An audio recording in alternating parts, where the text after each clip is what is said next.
Hello and welcome to Lucky XDP. I am your host Lucky. I'm sorry I haven't been posting as much on BP Fun or LXDP. I've been dealing with a ruptured eardrum and ear infection. It's something that I've been dealing with since a kid. Anyways, let's get into it. Today I'm going to be reviewing the film Final Destination Bloodline. Now the question I want to pose to the people watching this is Final Destination is a very well-known entity at this point, and Bloodline is in a way the rebirth.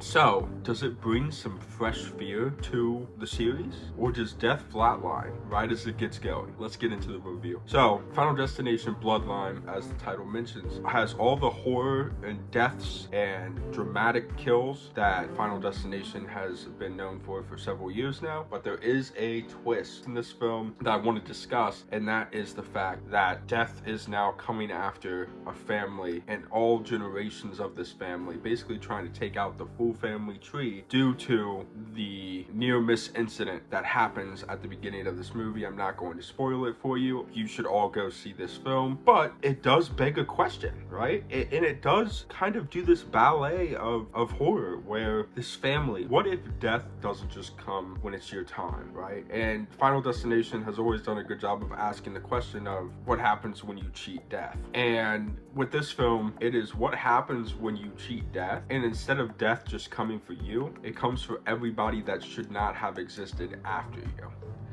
And that's what makes me so excited about Final Destination Bloodline, is it does fall into the same tropes of the OG movies and even has some really fun callbacks of like the logs falling and killing some characters that I will not mention, but it does bring something new to the table in terms of the Final Destination series and says, let's make this bigger and broader. Let's take this to a new level and say, hey, what if we come after an entire generation? And I know there is definitely like a fan base for this type of horror, because I remember when Final Destination came out originally, and I wasn't quite old enough to see it at that time, but I do remember that many people were talking about how scary it was and the idea of like not wanting to leave their house because of Final Destination. So I do believe that this film in several ways ups the ante to the original series, but there is some things that it's still stuck in. But as I've said previously, that is a part of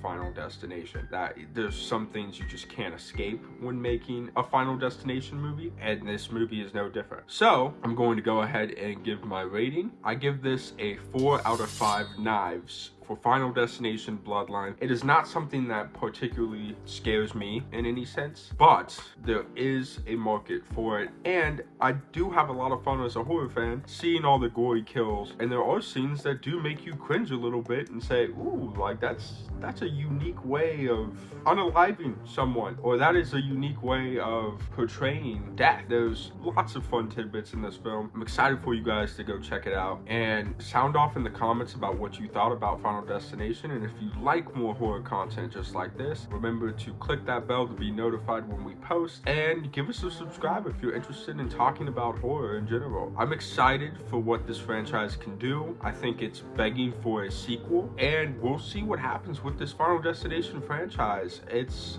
really cool to remove a face from an entity such as this, where many horror movies gives these evil entities a face. I love the fact that Final Destination just makes it death, and it's neither right nor wrong. It's just there to check off the list. That's what makes this series so special. So I'm glad that they didn't stray away. Anyways, I'm done yapping, guys. Take it easy. Remember to de-stress, progress, and give your mind a rest. This is Lucky signing out. I'll see you guys in the next one. Stay spooky.